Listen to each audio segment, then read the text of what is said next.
आज के इस क्लास में हम गाल्जी काय या गाल्जी बॉडी पर चर्चा करेंगे। इस रचना को सबसे पहले गाल्जी नामक वैज्ञानिक ने जंतु कोशिका में देखा था, इसलिए इसे गाल्जी काय कहते हैं। देखिए, तो जो गाल्जी बॉडी है यह क्या है? कोशिकांग है जो कोशिका द्रव्य में पाया जाता है।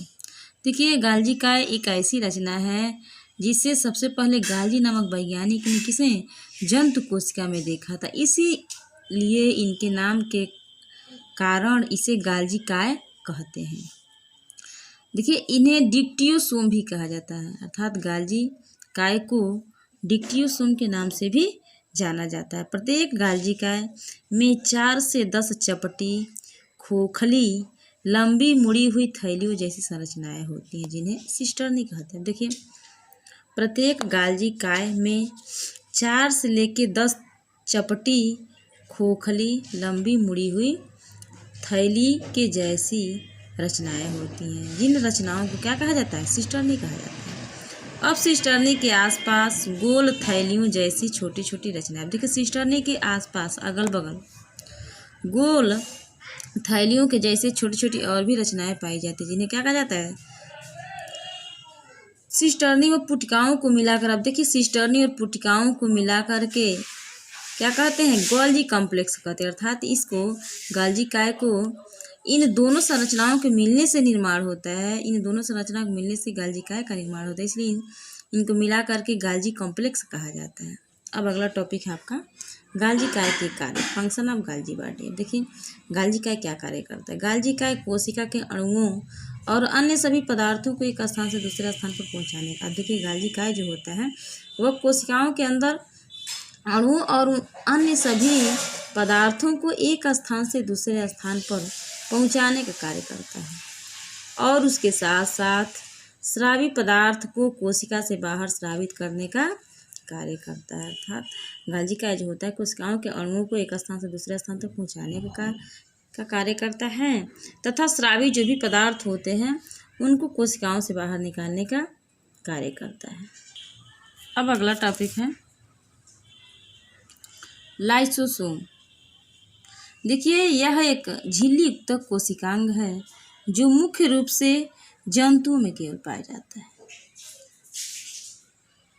यह स्तनियों के आरबीसी में इनका अभाव होता है, परंतु डब्ल्यूबीसी में यह प्रचुर मात्रा में पाया जाता है। इनके आकार तथा आकृति में अत्यधिक विविधता होती है। अब देखिए, जो लाइसोसोम होता है वह झिल्ली युक्त कोशिका है, अर्थात लाइसोसोम एक ऐसा कोशिकांग है जो झिल्ली युक्त होता है, और यह मुख्य रूप से किस में पाया जाता है? केवल जंतु कोशिकाओं में पाया जाता है। ये वनस्पति कोशिकाओं में नहीं पाया जाता, अर्थात वनस्पति कोशिकाओं में इसका क्या होता है? अभाव होता है।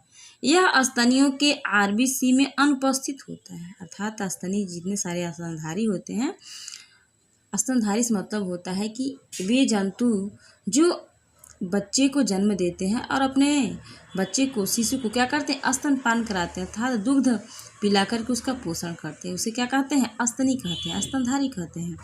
तो स्तनधारियों के आरबीसी में लाल रुधिर कणिकाओं में इनका अभाव होता है, अर्थात ये एब्सेंट होते हैं। परंतु डब्ल्यूबीसी या श्वेत रुधिर कणिकाओं में, वाइट ब्लड सेल्स में ये प्रचुर मात्रा में पाए जाते हैं। इनके आकार तथा आकृति में अत्यधिक, अब देखिए, इनका जो आकार होता है, इनकी आकृति जो होती है, इनमें विभिन्न अंतर पाए जाते हैं, अर्थात ये एक दूसरे से आकृति और आकार में बहुत अलग होते हैं, एक दूसरे से भिन्न होते हैं।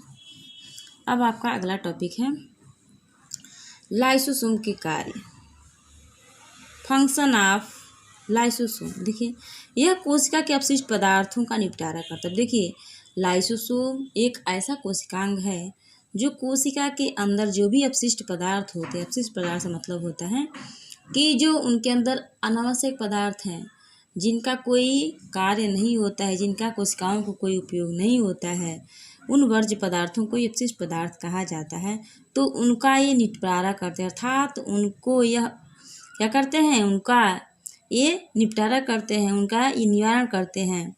कोशिका में पहुँचे बाह्य पदार्थों तथा टूटे फूटे कोशिकाओं को पचाकर यह कोशिका को साफ करते हैं। और देखिए उनके साथ साथ कोशिका में जो भी पहुँचे बाह्य पदार्थ होते हैं, अर्थात बाहर से जो भी अनावश्यक पदार्थ कोशिका में चले जाते हैं, उससे और उनके अंदर जो टूटे फूटे कोशिकांग होते हैं उनको ये पचा करके क्या करते हैं, कोशिका को साफ करने का कार्य करते हैं।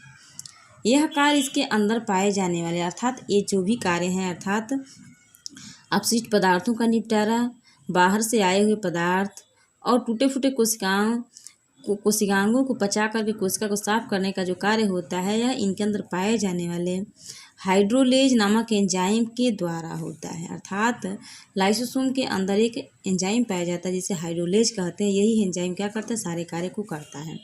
देखिए कभी कभी कोशिकीय उपापचय में, अर्थात कभी कभी ऐसी परिस्थिति आ जाती है कि कोशिकाओं में होने वाली उपापचय क्रियाओं में व्यवधान आ जाने के कारण, अर्थात कोई बाधा आ जाती है उनकी उपापचय क्रियाओं में, या कोई बाह्य बाधा या कोई घटना घट जाती है, तो ऐसी परिस्थिति में यह क्षतिग्रस्त हो जाते हैं जिससे लाइसोसोम फट जाते हैं। अर्थात कोशिकाएं जब क्षतिग्रस्त हो जाती है किसी भी कारणवश, उनकी उपापचय क्रियाओं के किसी कारण अगर कोशिका क्षतिग्रस्त हो जाती है, नष्ट हो जाती है, तो इस परिस्थिति में लाइसोसोम फट जाते हैं और इनके अंदर पाए जाने वाले एंजाइम क्या करते हैं, कोशिकाओं को ही पाचित कर देते हैं, अर्थात कोशिकाओं को ही पचाना शुरू कर देते हैं। इसलिए इन्हें आत्मघाती थैली या सुसाइड बैग भी कहते हैं, क्योंकि यह खुद कोशिकाओं का ही नुकसान करना प्रारंभ कर देते हैं।